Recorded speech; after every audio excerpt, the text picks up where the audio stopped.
go back to my dad's house after how my stepmother treats me. So my parents both got divorced and both got remarried when I was little. My mom and stepdad are great and I love being at their house, but my stepmom is honestly a bitch. She would constantly degrade me in private and sometimes in front of my dad, but not as bad. And my dad would never say anything when she said stuff. Also, I'm bisexual and she would constantly yell at me for coming out to people in her family, because I was putting my dad in a hard spot with family he knew for longer and is closer to. The day I finally decided I had enough was when she degraded me for 30 minutes on a car ride to my mom's house. I had only gone to my dad's house for one night and I didn't do my chores. She called me a manipulator, a manipulative idiot, and an asshole, abusive, and she said I treat her like shit and she was going to treat me like shit. I told my dad I wasn't coming back to his house and he said we'd talk about it. I said no, I'm not coming back, and it's been a month since I've gone to his house. Yesterday he called and asked when I planned on coming home. I told him I don't know. I haven't thought much about it. I have, and I've planned on not going back. He started telling me I'm not being fair to my brother, my stepmom, and him. So am I the asshole? My niece Jenny went through trauma as a kid and ended up becoming an emotional eater, obese, held back a grade, and socially stunned. Her parents, with a lot of pushing, put her into therapy and she was able to heal from the trauma and gain control of her eating. Because they waited so long to take the problem seriously, after she lost the weight, her skin didn't bounce back and she was left with a saggy belly. She had a double roll belly where there's a roll above and below the navel and the bottom one tends to stick out in clothing. Nothing she did would fix it. Her parents are very much anti-plastic surgery, and given that she was a teenager, I totally get it, but she was miserable in her body. Jenny stays with me during the summers because I live near a beach and I love spending time with her. Over the years, she would cry and cry to me about how much she hated her stomach and how she just wishes she could look normal and her parents would not let her get a tummy tuck. Last year, I decided that I would give her the tummy tuck for her 18th birthday as long as she cleared it with her counselor. The counselor agreed that this was something that would truly help. She had done it late in the summer, healed while staying with me, and then went to college. I can't begin to tell you the kind of different person she became.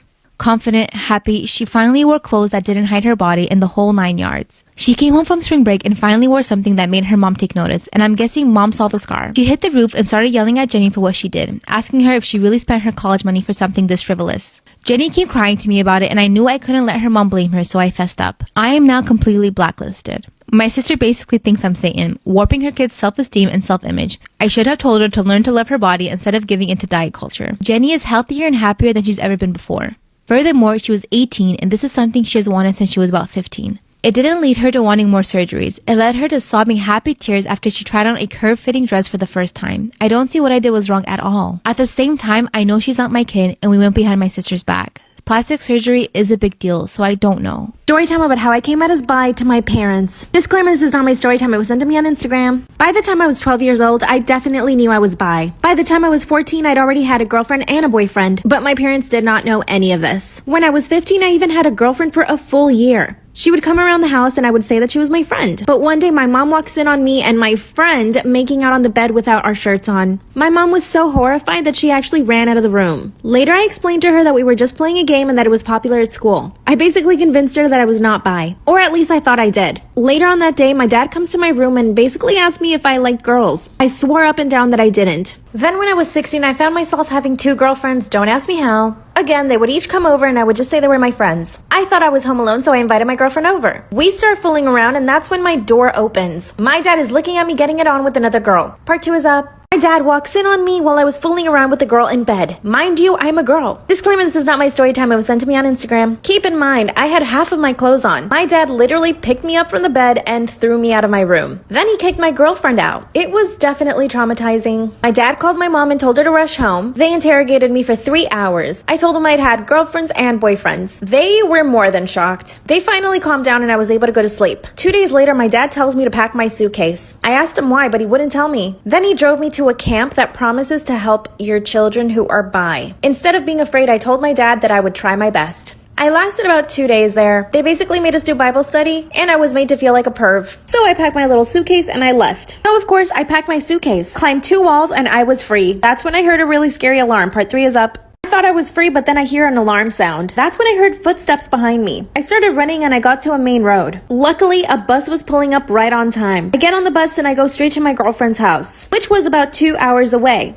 That means they would have already told my parents I had escaped. Well, when I get to my girlfriend's house, my parents are already there. But guess what? My parents weren't there to pick me up. They were there to drop off all of my things. Yep, that's right. They kicked me out of the house. Thankfully, my girlfriend's family were super cool and they let me live with them. When I turned 18, I got an apartment and a roommate. My entire family stopped talking to me. It's been 4 years since I last saw my parents. I recently got hired at my dream job, so I went to my parents' house and I told them. I also came out to them properly. At least this time I was not yelled at. I speak to my mom on the phone every now and then, but I feel like I should talk to my dad again. What do you guys think? I just want them to accept me.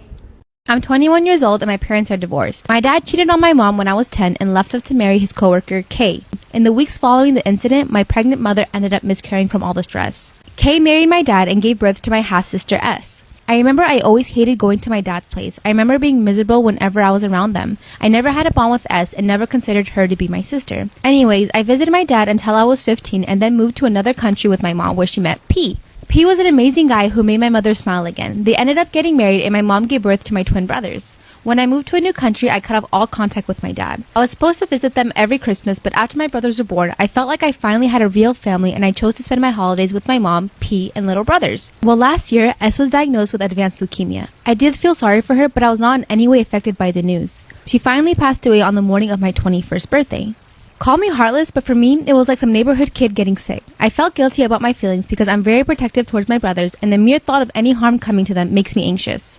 Now for my 21st, I had a big party planned. I went through with the party and had a great time. I was careful about not posting pics on social media, but a friend ended up posting the pics on her Facebook. She tagged me in the pictures and my dad's family ended up coming across them. I was clearly having a great time in the pics with no hint of sadness. Well, Kay saw red. She made a Facebook post bashing me for celebrating my sister's death and being inconsiderate of my devastated father's feelings. She also wished death upon me. I finally had enough and proceeded to make a lengthy Facebook post detailing all the hurtful things they did to hurt me and my mother. I stated that my father was dead to me and that I wanted nothing to do with that family anymore. Lastly, I added that although it was sad that S was dead, I never considered her my sister and wasn't really affected by her death, and that they had no right to come at me for living my life and celebrating my birthday.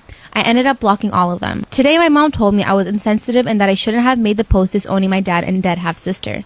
I feel like I did the right thing. I'm happy being 100% no contact and don't feel any guilt for celebrating my birthday or for the post. I was tired of their shit. So, am I the idiot?